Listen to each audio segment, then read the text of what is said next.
All right, I am here with Andrew Bishop from BishopSound. Andrew, what is up? Tell us a little bit about BishopSound. Okay, so I first made my speakers back when I was 12 years of age because I couldn't afford to buy them. Wind the clock forward 50 years, and here we are proudly making speakers again in Britain. Having had a brief period of doing what everybody else did and going over to China and importing them finished, now we want to make everything here in the United Kingdom.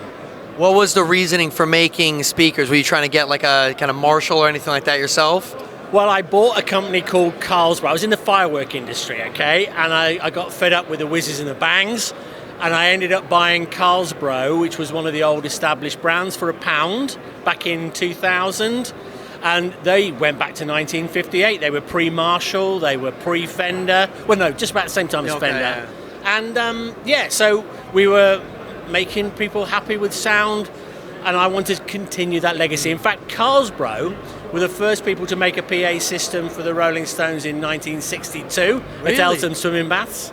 I am told a lot of people use Carlsberg speakers now, and they like that sound, and we have to call it BishopSound now, but it's still got that essence of British passion and sound, So what is it that makes the difference between a good speaker and a bad speaker, besides the obvious? But from someone obviously with delicate ears and sense they can hear the difference, what do you think is the main thing that differentiates the two?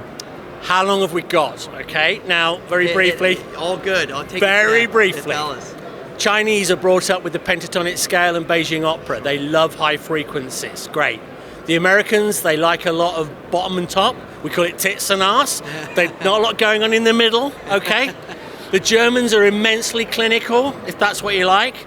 But British sound has got soul, it's got passion, and it starts from the inside out, not the outside in. So once you can feel the music, that's why bands today and artists like Adele and Ed Sheeran are so popular around the world. The engineers reproduce the sound, and we deliver it in its truest form, moving the soul. Once we've got the soul moving, we've got the people. That is British sound.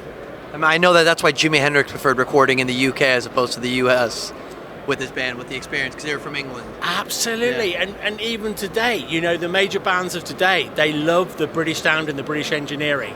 I don't know whether it's something you could bottle, but it comes from the passion for music, which of course music is our biggest export, and we love it and we live for it.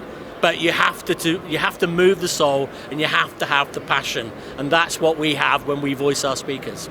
Okay, so who are your top 5 favorite British artists of all time? Gosh, that's a good one. I think for me, obviously, the Beatles as a band and the way in which they perform and produce their music. Again, the Stones, they've done great things. But even some of the individual artists, I mentioned Adele. Yeah. When she sings, you cry. But let's also not forget some of the American artists. I mean, Whitney Houston is one of my favorite. And I think anyone who can sing pitch perfect, if we can reproduce that the way she wants it to be, then we're doing our job right. And that's what we should be doing. Agreed. Andrew, thank you so much for talking to me today. Thanks for your time. And thank you for making good quality speakers. Let's bring it on. Take care, brother. Thank you.